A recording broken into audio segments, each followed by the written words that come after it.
Om Shanti. Just now we were listening to a song which gave the qualities of a good yogi, a person who is well versed in the art and science of yoga. What will be the signs which will show that he is a yogi, a good yogi? One who is firmly stabilized in soul consciousness and has his love link with Shiv Baba, with the incorporeal Father. So many qualities were being given. A yogi would have this quality, that quality, this ability and the other ability, and so on. But yesterday I was saying that in order that all these abilities and faculties in us, the potential in us may flower, we require the blessings of Shiv Baba. Without his blessings, without his grace, without his kindness, his mercy on us, his special help to us small children who are caught up in the whirl of Maya and who have got stuck up in the mire of the negative forces, we will not be able to attain our absolute stage, the most brilliant, the most shining stage. His help is necessary, and his grace is very essential. So I was saying how we can invoke his blessings on us. How is it possible? Now I would like to recapitulate, to revise within a few minutes what I said yesterday. What were the salient points of the yesterday's talk, and thereafter I will begin the next topic and add a little to what I said yesterday. So let me first of all take up what I said yesterday. I said there are mainly 10 objectives, 10 aims of invoking his blessings. How his blessings would help us? They would help us in 10 major ways. One of these is illumination, elevation. When he blesses us, our spiritual stage will be elevated. We will be uplifted. We will be totally illumined. The days of darkness will be over, and the end of the tunnel will have been reached. We would see the light, and knowledge is light. So that will be our stage. In order that we may be able to have that stage, his blessings are essential. The second is that we have some potential, some talents. In order that those talents, that potential may flower up fully, his blessings are essential. And the third I said is transformation. We want to transform ourselves. There is some kind of negativity in us, negative thinking, negative outlook, negative attitudes, and we are very much caught up by these negative forces. And in order that we may be able to counter these negative forces, what is essential is that his blessings be on us. So without it, our transformation would be very slow. Sometimes we will find that we are not making any progress. In the initial stages, when he helped us, we were making rapid progress. But thereafter you will find that the progress is like an ant's pace, very, very slow. So in order to have rapid transformation, enthusiasm is required. earnestness is required, and great spiritedness is required. And this may come in us, is possible when we have His blessings. Another is that we will have the experience of bliss. Bliss is the highest prize of life. It is the highest attainment. It is more valuable than even the sovereignty of the golden aged world. That experience of being linked to Shiv Baba, the soul in union with Shiv Baba, the soul meeting the incorporeal God, when there is no intruder in between us, when we are face to face with that truth. The body is away from us, we are completely detached from the body. We feel that we are incorporeal soul. This corporeal form, the feeling of this is almost vanished. And then we experience that consummating experience of Shiv Baba. And we have purity in us. So that kind of experience based on our purity, our sincerity, our devotedness, and our love link, deep love link with Him, leads us to have that very beautiful, very precious, very elevated experience, which is generally known as bliss, supersensuous joy. It is some kind of a feeling which does not come through our sense organs, but it is the direct experience. So that is possible when He blesses us. And then we will have clear vision. Clear vision when there are different situations facing us, what we should do, what we should not do. That is the main question which was raised in the Gita. The whole Gita discusses this. To be or not to be. What to be. What should we do and what we should not do. Do's and don'ts, they are the pivotal point, the central point of all religious scriptures, of all religious talk. So, we will not be required to ask again and again what to do and what not to do. Ultimately, when Arjuna had attained the whole Gita knowledge, he said, Nashto moha, smritir labda, gata sandeha. Now all my doubts are gone, and I have attained stability of the soul consciousness. And I know what to do and what not to do. My Lord, my Father, I will now obey you and do your commandments. I promise, fulfill what you demand of me. So that stage is reached when clear vision, clear judgment is there. Without that, we may falter, we may commit mistakes again and again, and that may further add to our karmic account. And then wisdom would dawn. When His blessings are on us, we will make wise decisions. We will have that ability whereby we will be able to judge things clearly, and we will be able to do what is required by Shrimad, God's commandments. And we will have foresight as well as insight. These two sides are very essential.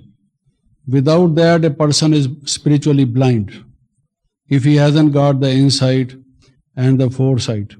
And I would also say the hindsight.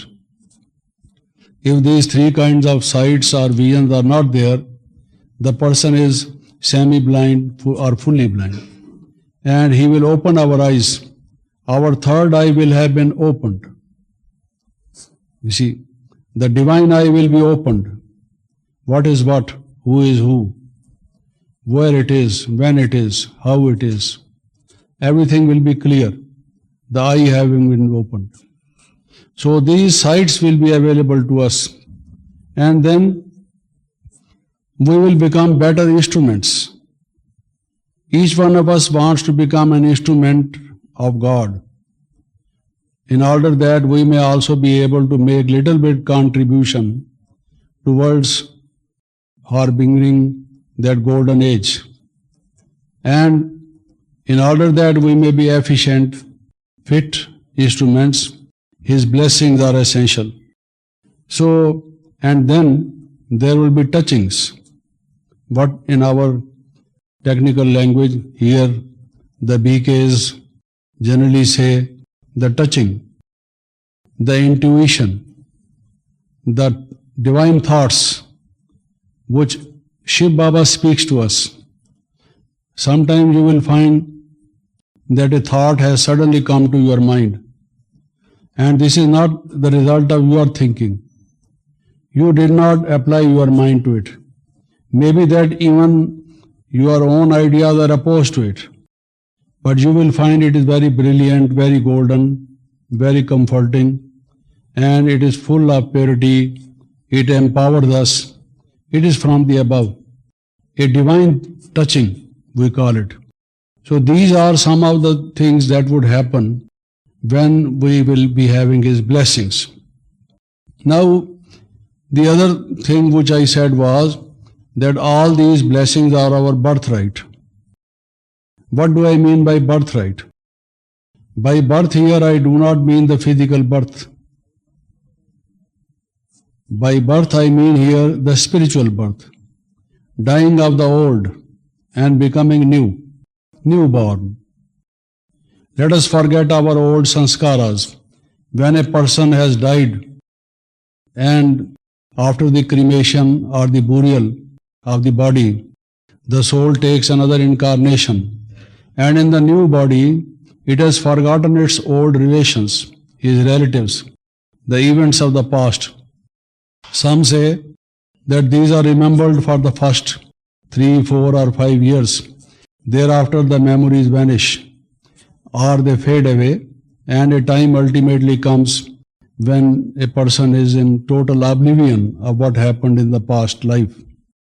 But what I mean to say is that after a person is born and grown, past memories have become almost finished. They do not exist. This is the spiritual birth. What I say, when I get spiritual knowledge, I get spiritual experience, my relationship with Shiv Baba is established, and I am soul conscious, and I forget about the past. And Baba says, let past be past. Forgive and forget. Open a new chapter of your life, absolutely new chapter of your life. Then I am newly born to Shiv Baba. Then I say, my father, and he says, oh my sweet child. Then the covenant between him and me is signed. We fulfill certain promises to each other. I say, I am yours. I will obey you. You are my father, my guide, my teacher, my preceptor. And he says, I will help you. I will take you across. You are my beloved child. So that thing happens when we have this spiritual birth. And the blessings are our birthright. This kind of statement relates to our this kind of birth. Baba says, you must have blessings. I have come to give you. Then I said that we can have these blessings. For everything you have to pay. You have to do something. Without doing something, without giving something, you can have nothing. It is a matter of give and take. It's a different thing that you give very little and get so much. That is possible. For example, when we sow the seed, we get a crop. The earth gives us a crop, many, many times more than the seeds which we sowed in the soil. So this also happens when we do little and God gives us mickle, so much. He being the ocean, the king maker. But you have to sow the seed. So this I said, you have to do something and then you will get your birthright. And he says, new lamps for the old. You give your old lamps to me, and in place of that I give you the new lamps. The old sanskaras, the old thoughts, the old beliefs, the old ideas, the old kind of body consciousness. You give all this roughage to me, and in place of it I give you everything new, beautiful, shining, golden. So this we are supposed to do. Then I said that sometimes we say we want to change, we want to transform ourselves, but the atmosphere is not congenial. I pointed out that we ourselves are the creator of the atmosphere. When we make so much noise, the atmosphere is disturbed. When we are silent, the atmosphere is calm and quiet. Our vibrations, our vritti, our outlook, our attitudes create the atmosphere. Let us not be slave to the atmosphere, because in fact we are the creators of the atmosphere. So no excuse can be there, and there can be no complaint against the atmosphere. It, on the other hand, depends upon us to create the new atmosphere. And then I said there is the Maha Mantra. The, mantra, the chanting which they do, the formula, the religious, spiritual formula. Some people saying Om Namo Shivaya. Baba says Man Mana Bhav is our mantra. But I said there is one Maha Mantra, the great mantra. What is that? The great mantra is Baba, my beloved Baba, my most beloved Baba, you are mine. That's all. This is the Maha Mantra. With all the mind, your mind full of love for Him. So much full of love, brimming with love. You speak to Him, whisper to Him. You have the thoughts in your mind of Him. You address your thoughts to Him. And you say, Baba, you are mine. And you will find that Baba responds and he says, child, I am yours. And if Baba says, I am yours, then all his blessings are on me. Because all the property of the Father is for the children. And when Baba is mine, naturally all what he has belongs to me. It is mine. So if you want all the blessings, instead of having one blessing, two blessings, three blessings, just a small number of blessings, if you want to have the whole lot of blessings all together, this is the Maha Mantra. That's all. This simple thing if we can't do, then we want to become nothing. It all depends upon ourselves. Then I said, all right, I give you an other alternative Maha Mantra, and he says, surrender yourself to me. Surrender yourself to me. If you can't do anything, say I can't do anything, but I am yours. Your intellect, your emotions, your mind, your body, your time, your consciousness, whatever you have, you say this is mine, this is mine, this is mine. In whatsoever thing you say this is mine, surrender once for all things to Him. And He says, I will give you all what I have to you. So if you want to have all what God has, the only way is that you give yourself to Him. Give yourself to Him. If there is nothing what else you have no money, no time, mind is not congenial for practice, you can't concentrate, you have the self, you say myself, myself, give yourself to Him, and then He says, I will give my whole self to you. This is self-surrender. This is again the Maha Mantra which we should follow. Now what you do if you can't do any of the things? If you can't do any of the things, if really you can't do any of these things, give your little finger to Him. The child gives a little finger to the father, and the father takes his little finger in his hand. So both go side by side. The father becomes responsible for the child because the child has given his little finger. How little is the finger of the child? That tiny tot. very, very small, slender, this finger, he gives it into the hold of the father. The father catches him firmly, and if the path is not smooth, if there is a storm, if there are some obstacles in the way, the father is responsible because the child has given his finger. So just giving your little finger to God is enough. You can't do anything, I say again, you can't do anything. People sometimes ask, I am surprised, you can't do anything. I say, no, I can't do this, I can't do this, I can't do this. Okay, give your little finger to him, and he will give your whole hand to you. Take your little finger in his hand will be on your head, he will bless you. He takes the whole responsibility. If you don't give your responsibility also to him, do whatever you like, you see. There is no other way. So, if, because the philosophy is full of ifs and buts. People say, if there is a nuclear war, there will be destruction. If. But, whether there will be war or not, we say, but there will be war. So if there will be war, there will be destruction. We say but, and they say if. So the whole question is of ifs and buts, you see. Similarly in this, if anything cannot be done, at least you can be faithful to him, can be loyal to him.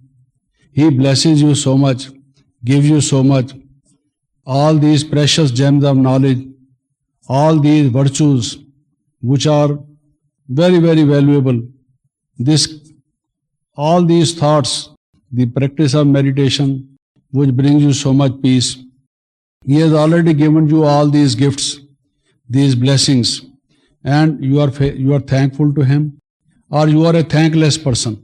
There are certain people whom we give so much. Every time we give them. When they meet us, we give them flowers, gifts, souvenirs, cards, greeting cards. Every time we give them. And if those persons are thankless, how do you feel? How do you feel about them? You should say, he is a thankless person, you see.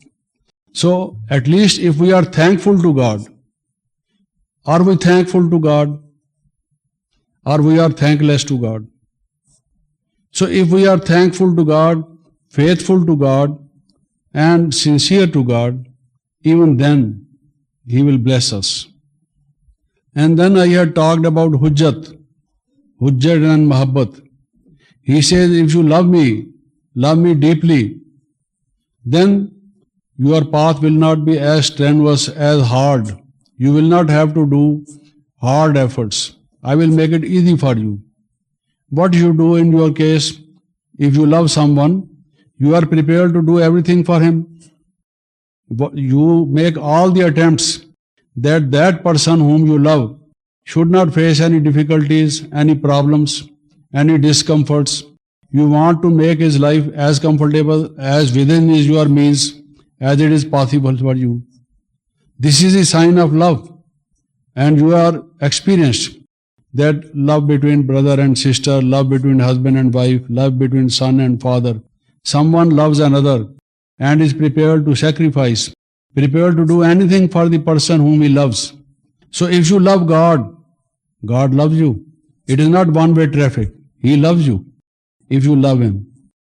And when he loves you, it means that he will make your path easy. So then there will be rapid progress, very rapid transformation, and you will be blessed with all these. So have this mahabbat.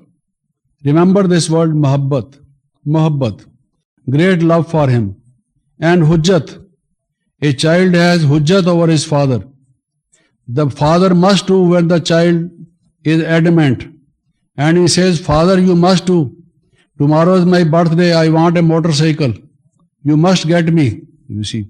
And father can't say no, you see. So have that hujjat and mahabbat on him, God, and you will get all his blessings. And I want to add a few more things.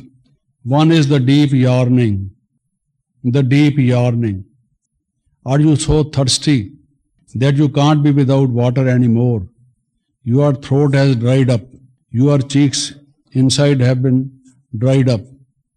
And you are just asking for water, water, some drops of water. You feel so much thirsty. Similarly, if you yearn for God, you have no attraction for worldly things. That will bring concentration of mind. You will be able to focus your mind on God if you are really thirsty. That earnestness is required. That is the only key for concentration. Otherwise, your mind will be distracted. It will run away this side, that side, and the other side, helter skelter. And you would say, I am not able to control my mind. The best way to do is to have earnestness. So that is a real preparation. If you have that, mind you, God's blessings on you. And people very often say, as I was saying, God bless you. When you meet your friends, people with whom you have affection, you say, oh, God bless you. You see, God bless you. And now God says, I have come to bless you. You see, up to now you have been saying, God bless you. And now God himself says, I am here to bless you. What a difference. I am here to bless you. So if even now we don't have his blessings, whose fault it is? They say sometimes to a person who has got little intellect, who can't make right judgment, who can't understand even little things, very easy things, we say, oh, where were you when God distributed intellect? You were sleeping, you see. Or you approached him when everything was finished. When God was winding up, then you approached him for intellect. You have no intellect, only the skull empty from inside. No grey matter, no white matter, you see. Only the skull, you see. So they generally say that you were late in going to God to get your intellect. So God is here. He says, I am here to bless you. No more saying, God bless you, God bless you. God is here to bless you. So, but if now also we don't approach God to bless us, whose fault it is? So, summing up, I would like to say, there are some 5 or 6 things which can bring his blessings on us. One is faith, deep faith in him. Whatever Baba says is for my benefit, for my progress, for my well-being. In that lies my betterment. You see, I have full faith. There is no even pinpoint, margin for faith, for absence of faith. So full faith. Baba says, Nishchay Atma Vijayati. Those who have got complete faith, they are victorious. They win the war. You see. So all your war against Maya will be over and you will be victorious. If faith is there, that will bring blessings. Faith, love, service, devotedness, and obedience. If we have these qualities, rest assured, I say again, you are blessed. You will be blessed. Any person who has these qualities is already blessed, because very few people have got these bright qualities. So the very first sign of being blessed is to have these qualities. And if you have these qualities, God will shower all his blessings on you. He cannot remain without doing this. His act, like the rain drops which fall from the clouds, God will rain upon you all these blessings. I repeat again, the love, deep love for God, faith, service, obedience, and devotion. If we have these, we are blessed. Like the Sermon on the Mount, they say, blessed are the poor, for there shall be the heaven. Blessed are such and such, Christ's Sermon on the Mount. I say these are the keys for blessings. Now this is about blessings from God. Similarly, blessings from the seniors, who are near to God, who have been blessed by God, who have been given certain abilities by God, certain powers by God. Those who have sacrificed their life for God, in His service, in His obedience, who have sacrificed so much, who have, experienced so much of trial and difficulties. Now, those who have come near to God, they also have the power to bless you, each one number-wise. But in order that they may bless you, the senior dadis, the yogis, real yogis, tapasvis, they also can bless you, you see. Because after all, they are the instruments of Shiv Baba. Shiv Baba has which saved certain powers in them. You can bless. Now again I will say, if toward the seniors also, you have the same thing. I repeat again, the love, the faith, the service, the obedience, the devotion and regard, respect and regard. If you have these towards them, they will also bless you. They can't be without blessing you. And finally, before winding up, I add one more, that bless others. You bless others. After all, you are also yogis. You are leading a pure life. You have been practicing meditation. You have done renunciation. You have given up so much of negativity. You have now come closer to Shiv Baba. You are in the divine family. You are real Brahmins. You are great souls. Baba says each one of you is special. You can also bless. Never hate anyone.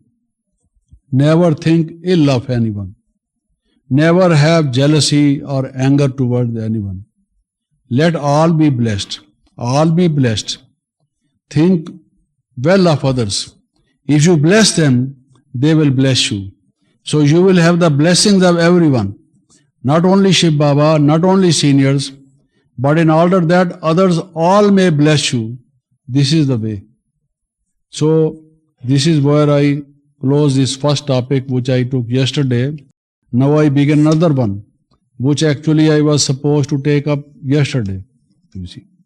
Again, going far behind. You see. That Vigna Vinashak, the destroyer of obstacles. I was asked to speak on this, destroyer of obstacles. And today I tell you certain things, and I think nothing will be left. All obstacles will be destroyed.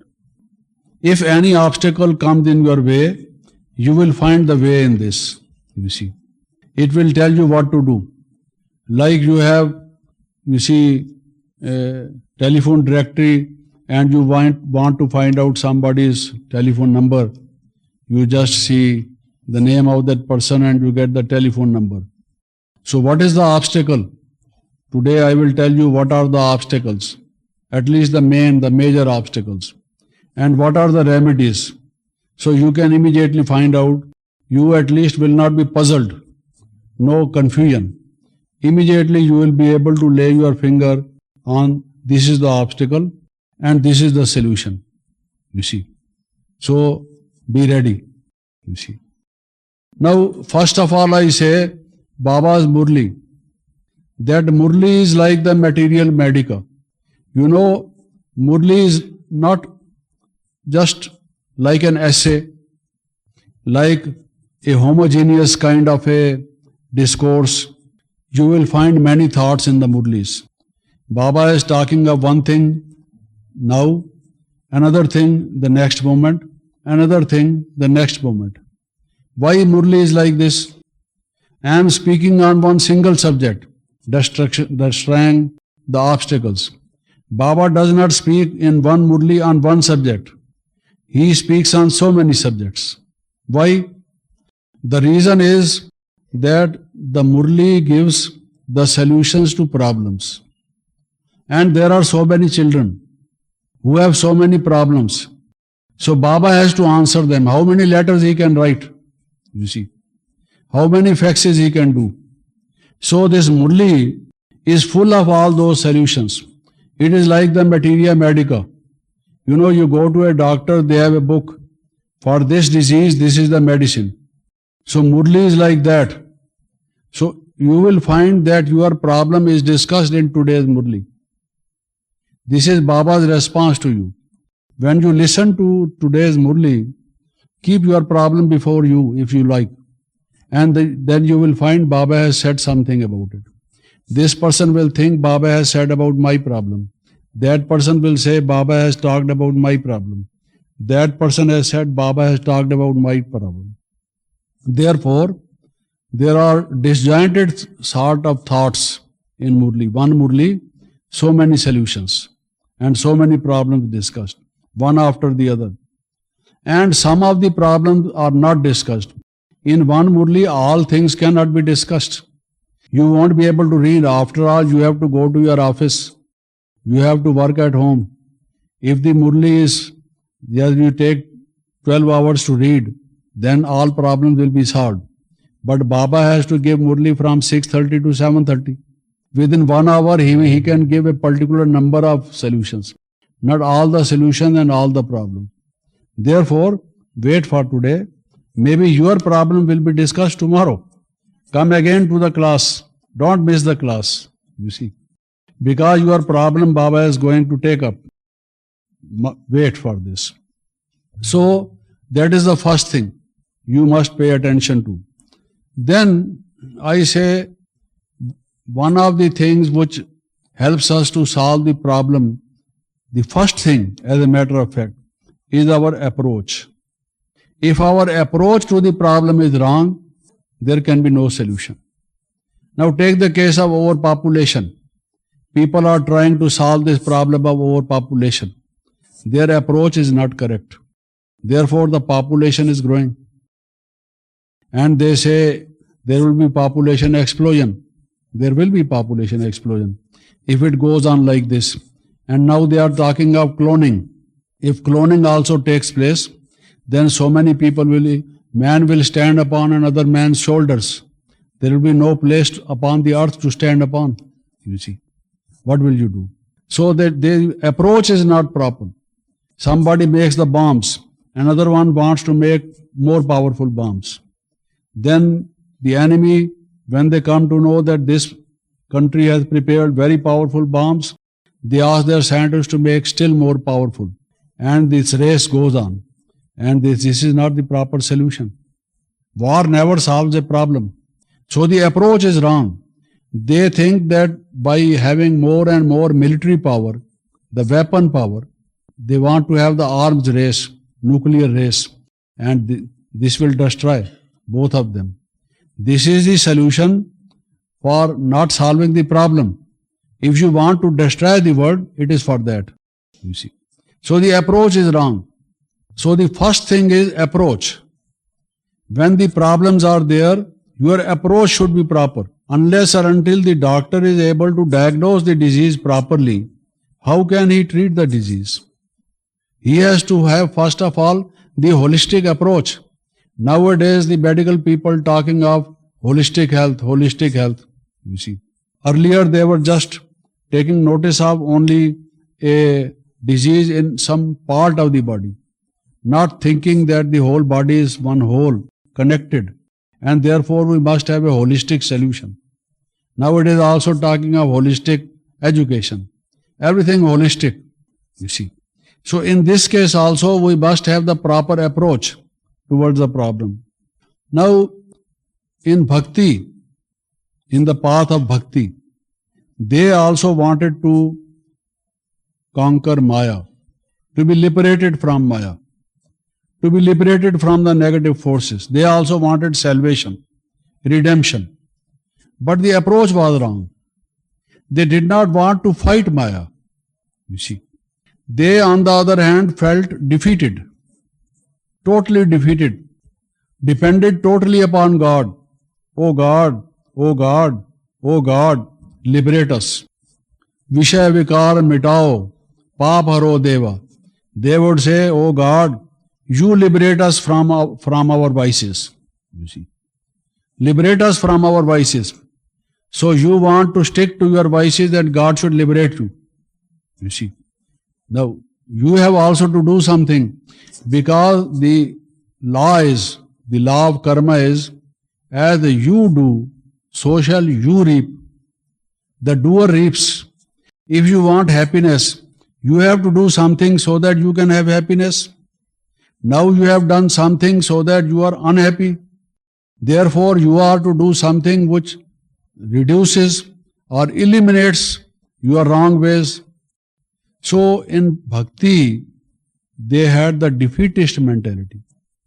And anyone who has defeated the mentality, he has lost the battle already. He cannot win. First of all, there should be courage, boldness, valor, the confidence, self-confidence. We will win. We will win, you see. Unless and until this resoluteness of mind, this determination of mind, this faith in the self, we will come victorious. If this is not there and we feel that we are defeated, already defeated. They say the weak dies many times before death. That is our condition. So, knowledge, they say, is power. Knowledge is power. Someone said knowledge has three qualities. Knowledge is light. Knowledge is power. Knowledge is virtue. But presently I am saying that knowledge is power. So, it empowers you in the sense that you build up confidence and you say, I am going to give a good fight to Maya. I will certainly destroy the negativity in my mind and I will emerge victorious. No one can prevent me from this. It must happen. There is no other way, you see. So, unless or until this kind of resoluteness of mind and self-confidence and that taking courage in both the hands, if this thing is not there, we are already defeated. So the first approach is to have this valor. The Satyugi world, the world of golden age, is the world of the brave. Who goes to golden age? Who won the victory over Maya? So they are the bold people. So it is a brave new world, not only the new world. Don't say new world, new world. Say a brave new world. What do you mean by brave new world? Only the brave can go to the new world. Which kind of brave? Those who can fire, who can use the guns and the cannons or the weapons, the nuclear arms? No. Those who have got the strong willpower. We must be completely pure. We are going to win a victory over Maya. And who really give a good fight to Maya. Those people, you see this approach, no defeatist approach. And secondly, you must think therefore that willpower is the greatest weapon. Ultimately, America, USA had to come back, you see, from Vietnam. Why? The Vietnam, the small-statured people, the weak people, and the American people, the good people who were given good nourishment, butter and cheese and everything, very nourishing food, having all the vitamins, complete food, as they say. And that nation, the poor nation, they gave a good fight. And they had determined, Americans, you must go back. We are going to win. And ultimately what happened? So willpower is the greatest weapon. Those who who give up the will, who lose the will, they are defeated. You see. So also in this case. Then Baba says, this is not only the university, Brahma Kumari's Ishwari Vishwavidyalaya, this spiritual world university. It is not only a university. You are not only students, you are warriors. It is a Shiv Shakti army. You are spiritual warriors, incognito warriors. You are at war with Maya. Maya is your enemy. Ravan is your enemy. You have no fight with anybody. You don't quarrel with anyone. Your feelings are that no person is your enemy. These 6 evils, Sex, lust, anger, greed, attachment, pride, and sloth or laziness. These are the 6 evils. These are the enemies. And therefore, you are not only students who only study the bookish knowledge, but you are warriors. You have to wage a war against this. And therefore, it is not merely a university, but you are at the battlefield. You see, it happens. So it may so happen that Maya snatches our very weapons with which we are supposed to give the good fight. So you have to be alert. Your approach should be that you are alert, so that you are not taken unawares. It is not that you are asleep, Maya attacks you, snatches your weapons and leaves you at there and you are defeated. Keep hold of your weapons, because these are with which you have to give the fight.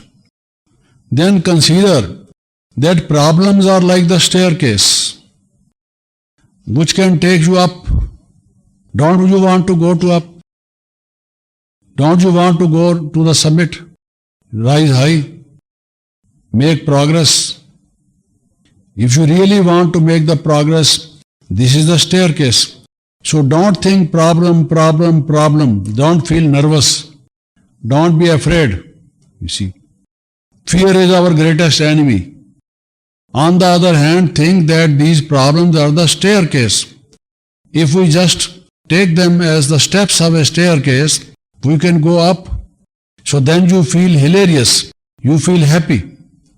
On the other hand, if you think, oh, one problem after another, I am surrounded by so many problems. I am very unlucky, very unfortunate. All the problems are coming on me. Everyone else seems to be happy. The problems are surrounding me only. You see, if you think like that, this will tell badly upon your nervous system, upon your brain, upon your physical, mental and spiritual energy. If on the other hand you think that these will take me up, oh, very good opportunity. Problems are opportunities. If you take them like that, then you are better ready to face. Mentally prepared, you see. Then Baba says this world is like a drama, eternal drama, which repeats every 5,000 years. A cyclic drama. All of us are actors. And life after you have played the hero part. You are the selected few, you see. Chosen few, you see. And what does happen in a drama? A hero is able to meet the heroine after a great struggle. This is what the drama is made up of. There is struggle. And at the end of the struggle, the hero appears to be hero. We clap and we say, well done, well done. So if problems come, you should think you are a hero. You see, it is struggle. You want to meet Shiv Baba. Shiv Baba is your heroine. Or he is hero and you are heroine. You see, the other way around. So the struggle in this drama is a must. You see, you have to face this struggle. So think like that. So the approach should be, the idea should be that the problems, the obstacles, the difficulties, the hurdles are blessings in disguise. They are blessings in disguise. You were asking for blessings. These are also blessings. Don't think this is a curse. These are blessings in disguise, hidden blessings. So don't be afraid of them. On the other hand, think these are opportunities for your progress. Don't think my progress has become slow. When you break these obstacles, cross these obstacles, you come out victorious, then you will find that you did something very great. You see. And when you construct a building, what you do? You take the broken bricks, the parts of them, or some rough stones, and you dig out a part of the earth where you have to raise up the wall. And just before beginning the wall, before the masons start their work, you put these rough stones there and you just, level them. So those rough stones make the firm foundation. So if these problems come, they are like the rough stones, giving you the better foundation. This work is of character building, and you are building your future in order that you may be able to build a very firm, stable, lasting, unshaky future, which is earthquake proof, moisture proof, and proof to storms and so many other things. Then these rough stones must lie underneath, on which must stand upon your walls. So these problems do that work. Think that this is a necessary part of the building. Without that, if you just on the earth, if you just raise the walls, they will not stay. You have to dig and put these stones in it, and then apply the crusher and put the pressure, level it down, and then only raise the walls. So these problems do that kind of a work. They play that role, which is essential. Similarly, what you do when you make a road, the rough stones, again that kind of thing. And then they become smooth, motorable roads. The motors, the vehicles can ply. They can move on that road. It becomes a smooth road. Before it became a smooth road, there was rough material which must have been laid. Otherwise, it will cave in. When heavy vehicles go on that road, if there are not rough stones underneath it, it is not pakka made, firm thing, then what will happen is there will be landslides, the road will cave in, and there may be accidents. So that was essential. So think that these problems are the pavements, they are paving your way, your road towards your goal. On this you have to move, They are essential in order that the road may be ready. Without making the road, how can you reach your goal? The road is necessary, and for the road this rough material is necessary. So these problems are a necessary part of character building. It is a must have that kind of approach. When a person plays cricket or football, he welcomes the cricket ball in order that he may hit it. He is not afraid of the ball. Oh, it may touch the wicket and he may be out. No, he is ready to give a good hit. Similarly, the problems are like the ball, and you are a player. So Baba has been giving these kinds of analogies. You have therefore to make a good hit. So think that these problems are like the balls. You give a good fight, give a good hit. You must become a good player, And then, when you do all this, Baba says, victory is your birthright, the spiritual birthright. Then this tilak, this sign, this mark on the forehead, where the soul is located. Baba says, I apply this. Why? To tell you that the soul is here, and this soul is victorious.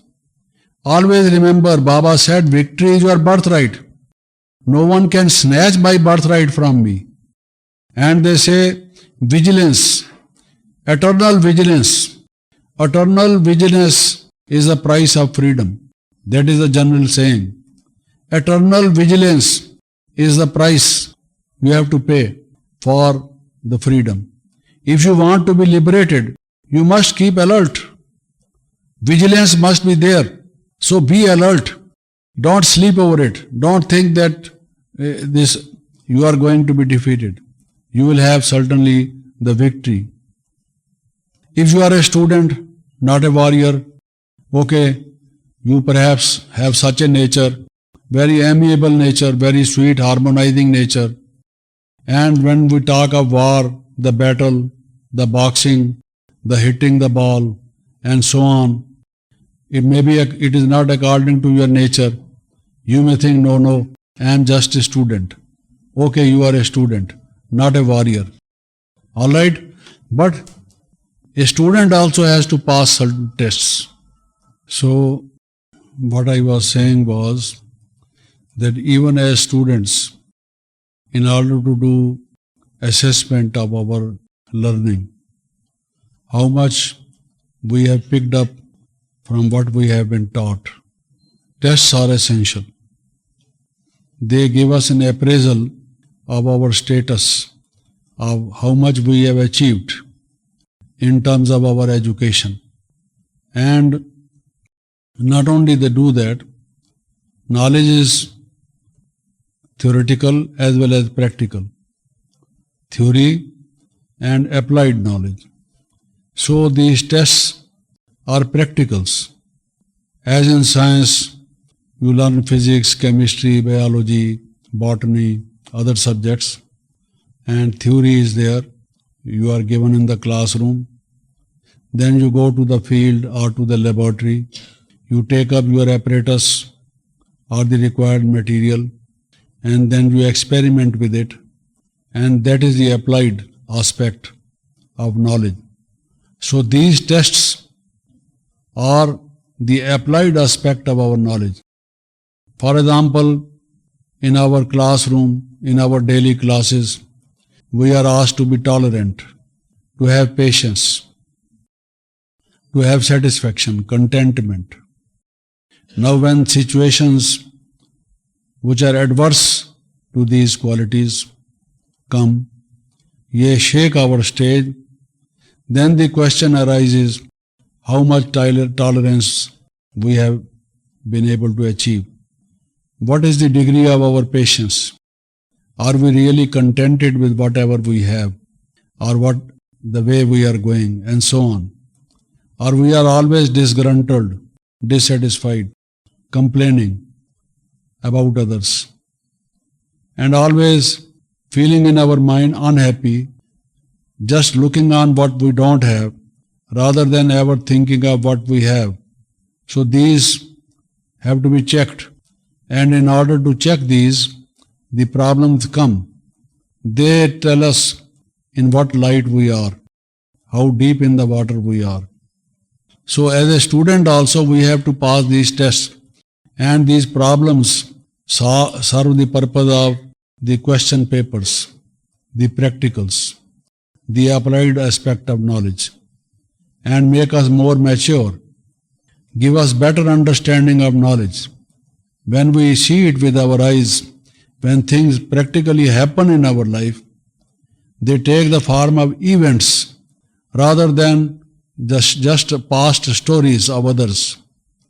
They happen in our own life with us, then we know what is what. So, from that point of view also it is essential. We should have that approach towards the problem. So this is the first point, of which I have given you so many sub-points. This is what I call the approach. All these points which I have been giving up to now, they give you the proper approach to the problem. One or the other approach is essential towards your problem. The second is stability. Stability of the mind. Your sthiti, Baba says sthiti, your spiritual stage, the stability of your stage.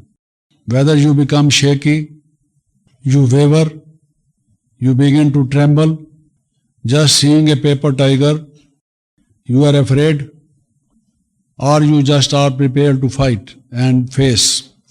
So stability, sthiti, spiritual stage, spiritual stability, firmness, grounding in the soul consciousness, in meditation, that constant stage of meditation, that not that we are sometimes body conscious, sometimes soul conscious, but that we are soul conscious.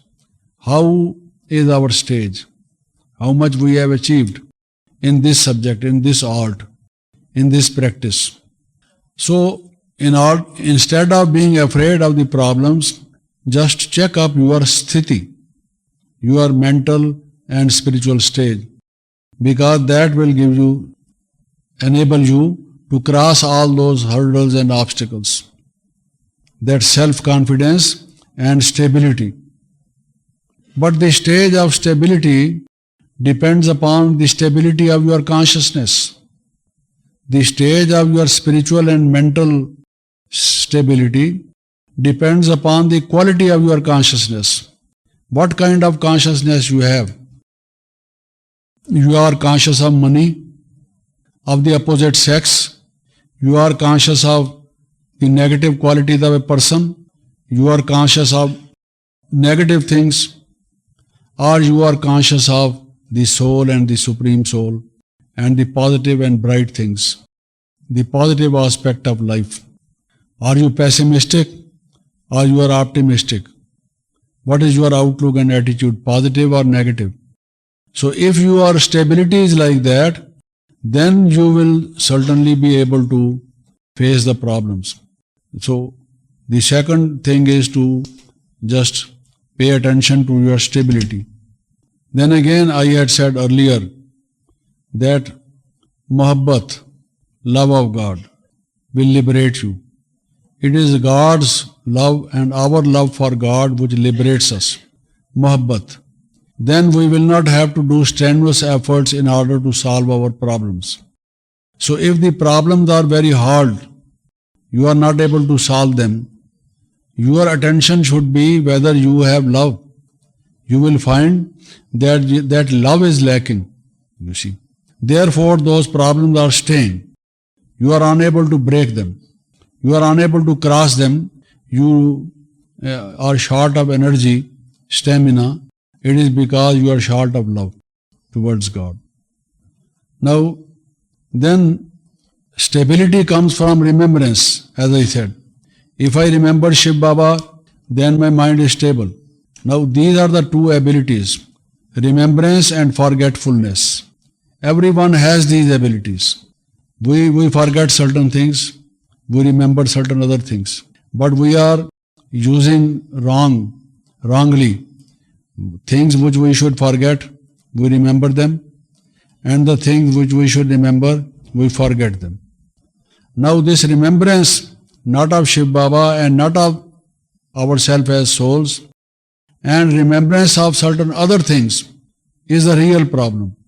There is no other problem apart from this. For example, some people have said that all the problems in the world, you see, somebody has compiled a comprehensive list. An agency of the United Nations has prepared some kind of a directory. The world is faced with these problems. There are some thousands. But of all those thousands of problems, man is the problem. The real problem is man, because all those problems are created by man. If you make man, the divine man, characterful man, you see, who has got those values and virtues in the life, then these problems will be solved. So man is the problem. And similarly, our wrong remembrance and wrong forgetfulness is the problem. You will find we forget certain important things, do certain useless things, remember certain other things. Now, what kind of remembrances are the negative remembrances which create problems for us? I will briefly mention some of the major wrong things which we remember, which actually we should not. These are the bitter remembrances. They give us a bad feeling. They make us unhappy. We lose our energy. For example, someone does not cooperate with us. We have been helping. We have been cooperating with that fellow. And he, in our time of need, does not cooperate with us. We have this remembrance of that person having not cooperated. This person did not cooperate. He did not help me. Again and again this thought comes to my mind, you see. So it is pricking like the thorn into the flesh. This idea, this remembrance is pricking into my conscience, my mind. He did not help me. He did not cooperate with me. Then secondly, he did not do justice to me. He did injustice to me. Someone working in the office, the boss in the office has partiality. He favors somebody and he does injustice to another. Again and again the thought comes to my mind, he has been unjust to me. He has done injustice to me. So instead of Shiv Baba coming to my mind, that person, the picture of that person comes to my mind again and again. And I remember this person has done very wrong thing. he is a bad man.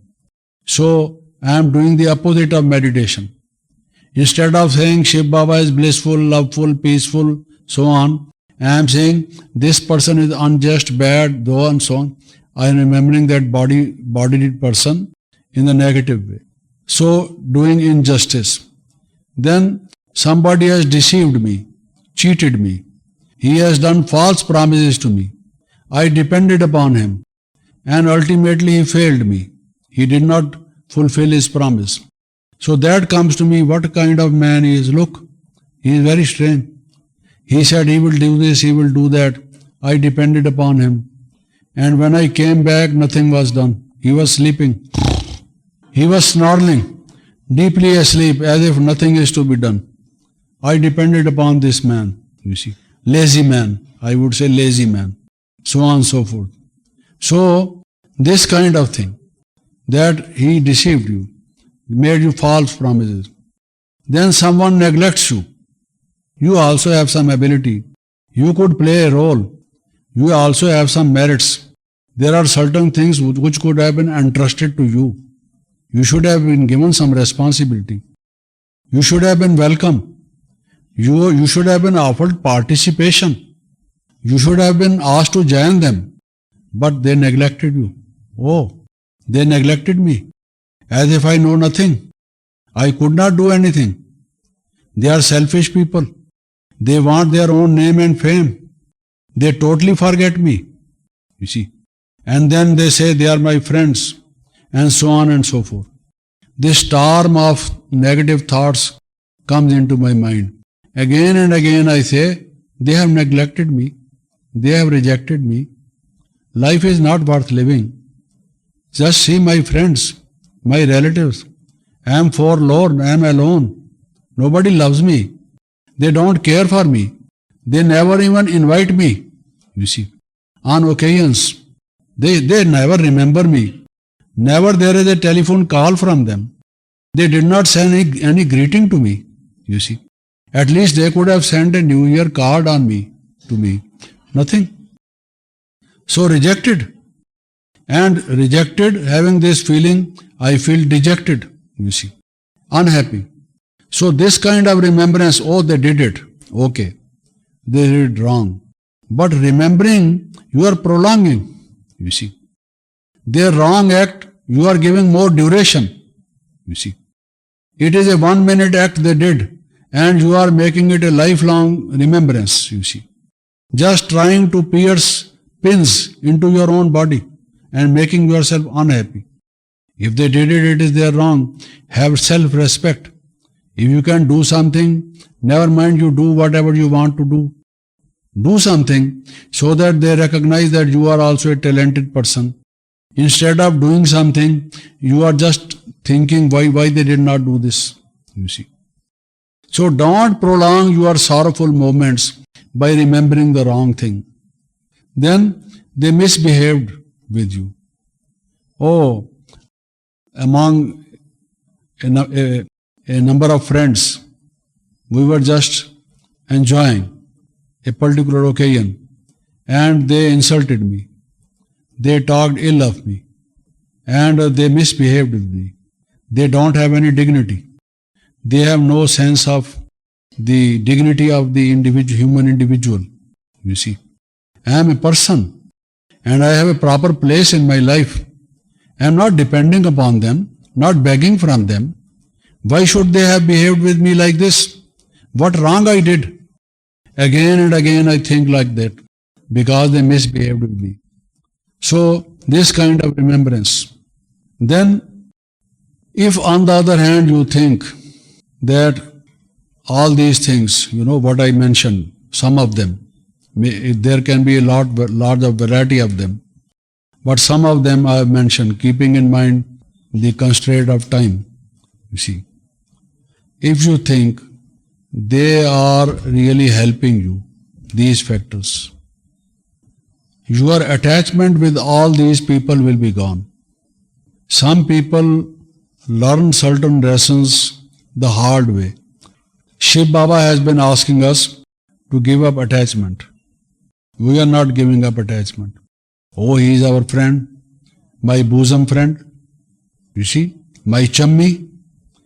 We have been friends from the very small age, studying together, living in the same street. We are closer even than our brothers. So I have attachment towards him. I very often think of him. I can never forget him.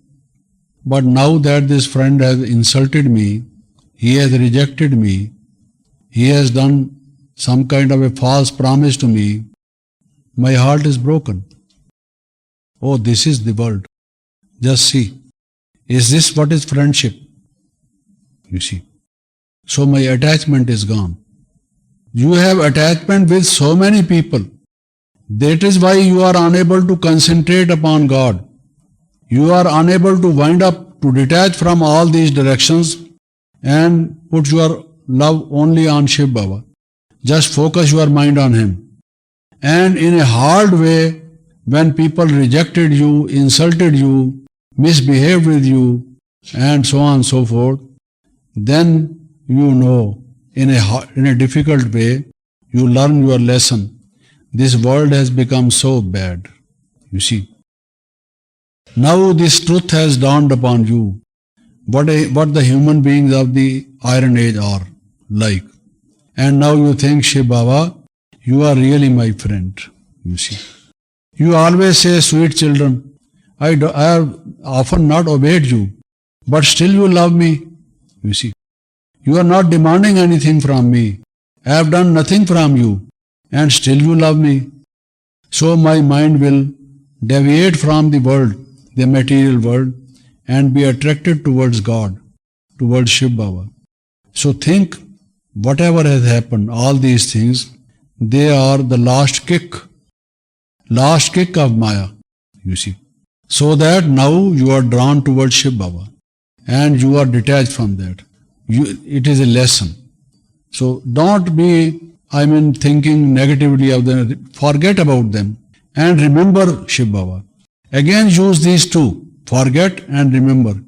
Remember Shiv Baba and forget these. Now these are some of the things which are a creation of my mind. How I look at things, how I feel when certain events happen. There may be other kinds of events. For example, there may be natural calamities.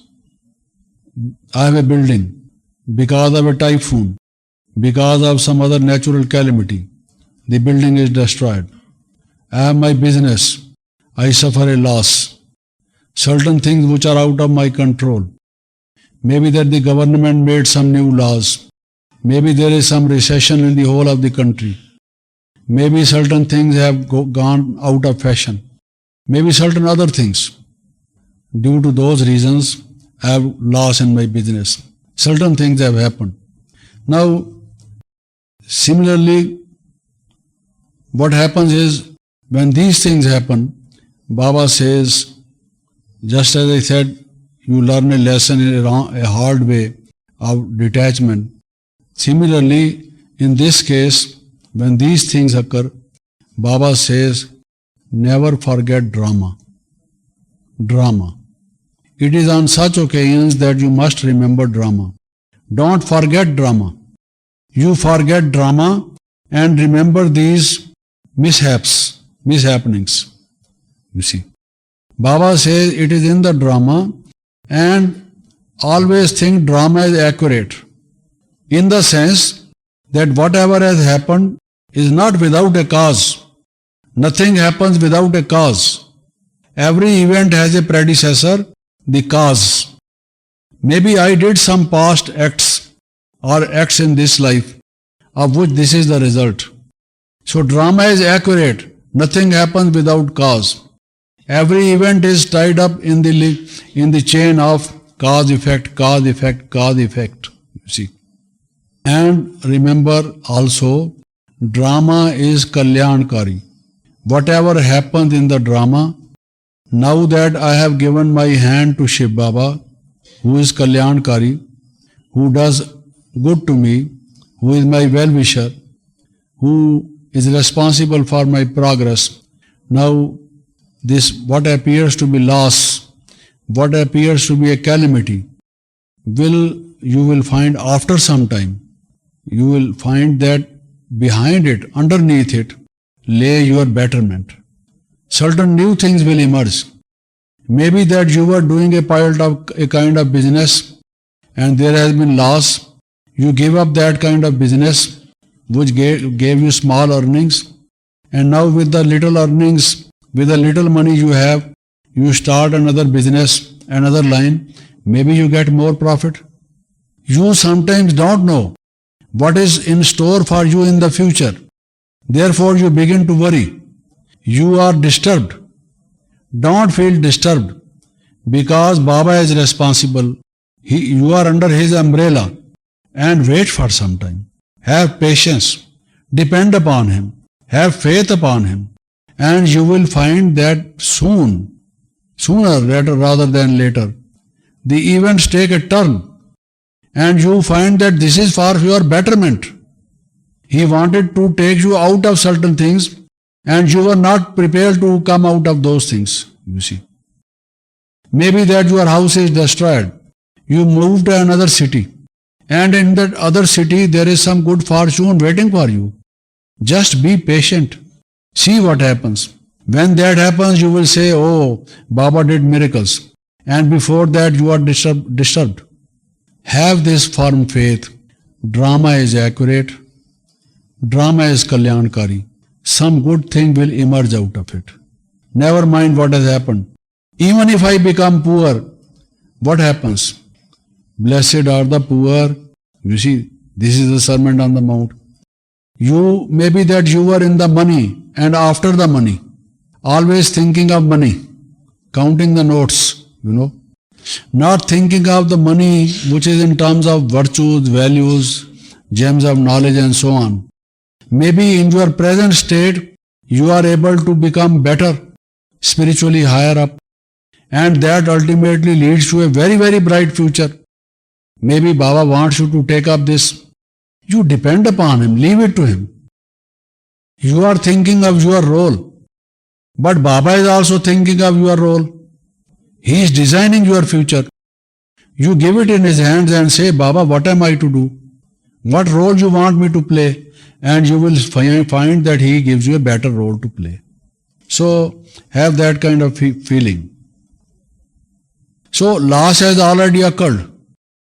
A house is destroyed. There is loss in the business or loss in some other way.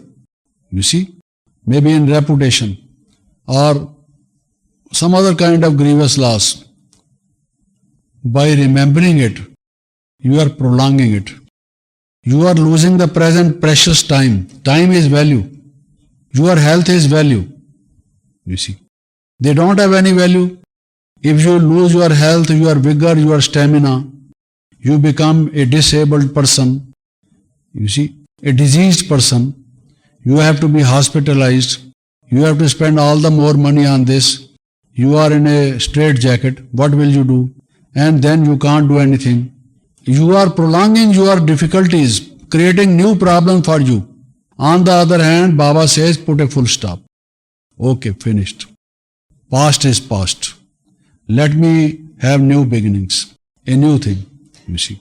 And Baba says, make best out of the waste. Whatever is left, whatever is the wastage, you try to make the best out of it. Learn that. Many people became rich. They became good business people. They had little money in the beginning. They had enterprising nature. They did some adventure, took some risk, plunged into the job, used their intellect.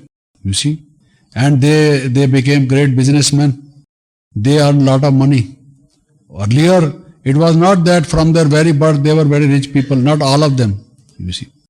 Just read the biographies of many of them and you will find this was the case in them. So even if you are left with a few coins, whatever little you are left with, you can still start your future and can make it bright. Make the best out of the waste, Baba says. Always remember Baba's these words. Children, make the best out of the waste. They always say to God, Bigdi ko banane wale, Bigdi ko banane wale. Certain things have been spoiled, they have gone wrong. they have gone awry. And God makes them, you see, the best. And you are God's children. He has given you powers. You are yogis. You could also do the same thing. So do it like that. So I close it here because we have spent our time. Maybe some other time I take the whole of it. I made it a little bit comprehensive so that this is a full-fledged subject which relates to us all. Many kinds of problems come in our life and we have to be prepared to solve them. But, as I said, the time is up. Thank you. Om Shanti.